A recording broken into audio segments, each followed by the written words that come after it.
කොහොමද කට්ටියට හැමෝම හොඳින් ඉන්නවා කියලා හිතනවා. ඉතින් අලුත් මාසයකට ඔන්න අපි පය තිබ්බා. ඉතින් මේ මාසේ ටිකක් කතා කරන්න ගොඩක් දේවල් තියෙනවා. මොකද මේ මාසේ ටිකක් නෙගටිව් විදියට යන එකක්. ඉතින් මාසේ මුලම අපිට ඒක බලා ගන්න පුළුවන් වුණා. බිට්කොයින් ප්‍රයිස් එකත් සෑහෙන 2%කින් වගේ ඩ්‍රොප් එකක් සිද්ධ වුණා.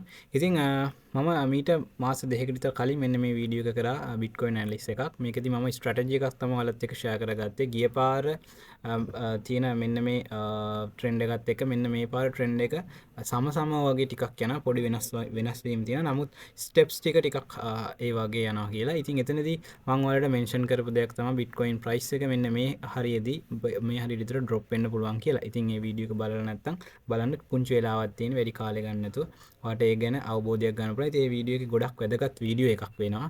මොකද මේ සම්පූර්ණ බිට්කොයින් ට්‍රෙන්ඩ් එක කොයි විදිහටද සාමාන්‍යයෙන් හැසිරෙන්නේ කියලා අවබෝධයක් ඔයාලට ගන්න පුළුවන්. ඉතින් එතනදී මතක් කරා වගේම මම බිට්කොයින් ප්‍රයිස් එක දැනට ඩ්‍රොප් වෙලා තියෙනවා. මෙන්න මේ ලෙවල් වලට මම වීඩියෝ එක කරද්දි තිබුණේ ඇත්තට මෙන්න මේ හරිය ලෙවල් එකේදී. ඊට පස්සේ මාකට් එක මෙන්න මේ ලෙවල් වලට මේ ඩ්‍රොප් වෙලා තියෙනවා. මම ඒකත් ඔයාලට ඒ වීඩියෝ එකේදීම කියනවා මෙන්න මේ ලෙවල් වලට මාකට් එක ඩ්‍රොප් වෙන්න පුළුවන් බිට්කොයින් ප්‍රයිස් එක කියන එක. ඉතින් ටෙක්නිකලි ඒක ඉතින් සර්ප්‍රයිස් වෙන්න දෙයක් නෑ. අපි බලාපොරොත්තු වෙච්ච දෙයක්. හරි. දැනට අපිට පේන දේ තමා බිට්කොයින් ප්‍රයිස් එක 58000න් වගේ හෝල්ඩ් කරගෙන ඉන්නවා.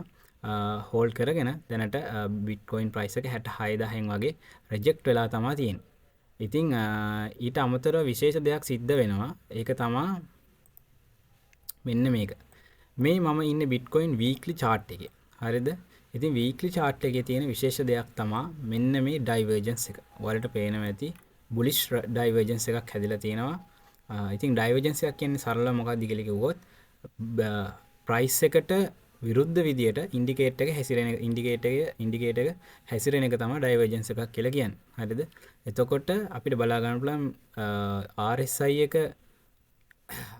එක අප් වෙනකොට බිට්කොයින් ප්‍රයිස් එක ඩම්ප් වෙලා තියෙනවා. ඉතින් මේකේ අනිත් පැත්ත තමයි තියෙන්නේ මේක වීක්ලි chart එකේ හැදෙන ඩයිවර්ජන්ස් එකක් නිසා මේකේ රියැක්ෂන් එක එන්න ටිකක් දවස් යන්න පුළුවන්. මොකද මේක ලොං ටර්ම් chart එකක් නිසා. හරිද? ඉතින් ඒ නිසා ඒක ගැනත් පොඩි අවබෝධයකින් ඉන්න. මොකද මේක ෂෝට් ටර්ම් ඩවුන් ට්‍රෙන්ඩ් එකක් යන ඉඩකඩ තියෙනවා. ඊට පස්සේ මාකට් එක අප් වෙන්න තියෙනවා. සමහර විට බොහෝ වෙලාවට ඔක්තෝබර් වගේ මාසවලදී මේ දේ සිද්ධ වෙන්න ගොඩක් ඉඩකඩ තියෙනවා. ඒකට හේතුවත් මම කියන්නම් ඇයි කියලා. අපිට බලා ගන්න පුළුවන් දැන් අපි ආවේ අගෝස්තු මාසෙට. අගෝස්තු මාසේ අපි monthly return වලට දාගත්තොත් අපිට පේනවා අගෝස්තු මාසේ කියන්නේ medium විදියට ගත්තත් average විදියට ගත්ත ලොකුවට performance තියෙන මාසයක් නෙමෙයි. ගොඩාක් negative තියෙන මාසයක්. ඉතින් ගිය අවුරුදු 4මත් එක දිගටම out perform කරපු එකක් තමයි මේ අගෝස්තු කියලා කියන්නේ. ඉතින් ඒක නිසා මෙන්න මෙතන වෙන ඩ්‍රොප් එක බොහෝ වෙලාවට මේ 57000ට හෝ මේ chart එකේ මේ හරි හෝල්ඩ් කරගත්තොත් හොඳයි. හෝල්ඩ් කරගත්තේ නැත්නම් 50000ට උනත් වැටෙන්න ඉඩකඩ තියෙනවා. නමුත් අපිට හිතන්න පුළුවන් 56000 වගේ ලෙවල් වලට මාකට් එකේ ඇවිල්ලා මෙතන කොන්සොලිඩේට් එකක් අරගෙන මාකට් එක අප් වෙයි කියලා. එතකොට මේ ටයිම් රේන්ජ් එක බොහෝ වෙලාවට මෙන්න මේ ඔක්තෝබර් මාසේ වගේ සෙට් වෙන්න පුළුවන්. මොකද ඔක්තෝබර් කියන්නේ guys ගොඩක් වෙලාවට මාකට් එකේ ලොකු performance දීපු මාසයක් සහ අපි medium සහ average විදිහට ගත්තත් අපිට පේනවා 19 14ක් වගේ තියෙනවා සාමාන්‍යයෙන් average medium. හරිද? ඉතින් ඒ නිසා ඒක මතක තියාගන්න. ඉතින් සැප්තැම්බර් කියන්නේත් ලොකු perform තියෙන මාසයක් නෙමෙයි. අගෝස්තු කියන්නේත් එහෙම නෙමෙයි. ඉතින් අපිට බලා ගන්න පුළුවන් මාසෙ මුලදීම 2%ක විතර drop එකක් ගියා.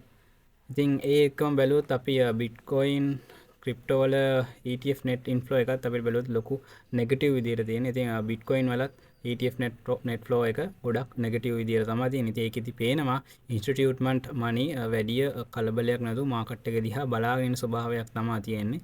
ඒ නිසා ඒක ගැනත් අවබෝධයක් ඉන්න. ඉතින් කෙනෙක්ට පුළුවන් මෙන්න මේ වගේ රේන්ජ් වලදී ආවොත් DCA කරන්න.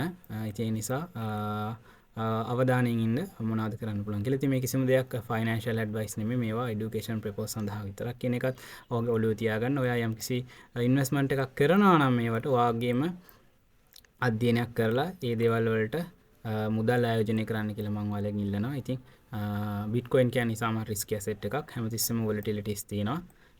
ඒ නිසා ඒක ගැනත් ඔළුවේ තියාගෙන වැඩ කරන්න. එහෙනම් ඔයාලට සුබ දවසක්. මම තවත් වීඩියෝ එකකින් හම්බ වෙන්නම්. subscribe කරලා තියාගන්න. ඊළඟ වීඩියෝ එකකින් තවත් වැදගත් දෙයක් මම ඔයාලත් එක්ක කතා කරනවා.